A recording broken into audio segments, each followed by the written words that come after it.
Mga master, may bago pong bill sa Senado na layunin ay taasan ang pera or Personal Economic Relief Allowance. Ito po ang Senate Bill number 2562 introduced by Senator Joseph Victor or JV Ejercito February 22 nung ito po ay ma-receive ng Senado, at ang layunin po ay from 2,000 going 5,000 pesos. Ito ay dagdag sa mga kasalukuyang bills na atin pong napapansin na layunin ay taasan itong pera, Personal Economic Relief Allowance.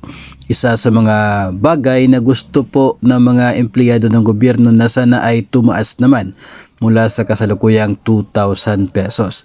Maganda kasi yung epekto nito kasi tataas din automatic yung net take home pay ng mga empleyado at walang magiging pagtaas doon sa mandatory deductions.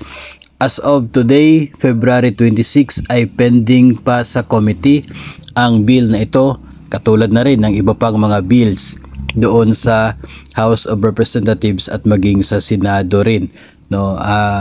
Nadagdagan lamang yung bilang ng mga bills pero hindi po natin alam kung kailan po ito magkakaroon ng movement, ito pong bill na naipasa ni Senator JV Ejercito.